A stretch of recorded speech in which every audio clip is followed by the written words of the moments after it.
finding the coordinates of the vertex using your graphing calculator, in particular, the maximum feature, is really easy. Let me show you how. Here's the graph of this function that's opening down we used in a previous example. And we found algebraically that this is the coordinates of the vertex.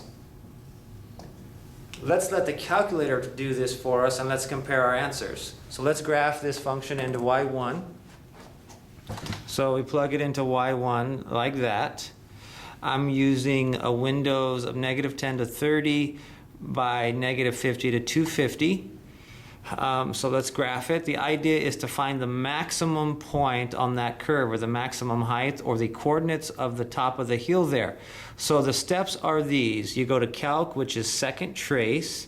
You get to the Calculate menu, and we want the maximum. If our parabola was opening up and we wanted the bottom of a bowl, we would be using the minimum value. But we want the maximum feature here, so let's hit Enter.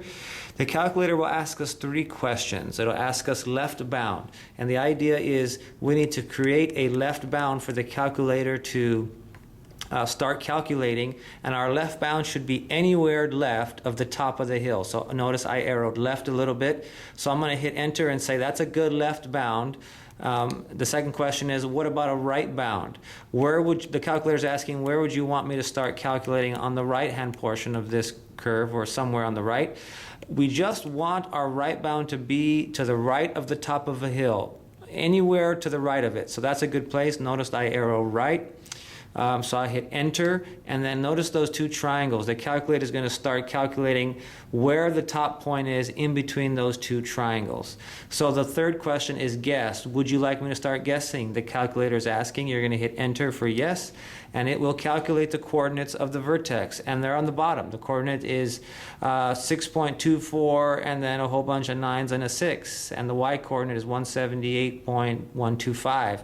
In comparison to what we have, we calculated this algebraically. The calculator gave us this.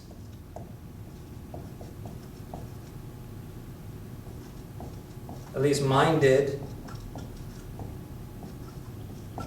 The calculator is sometimes finicky, and it will approximate maybe above that or below that. Maybe you have 6.25 with some zeros and a 2 and a 3.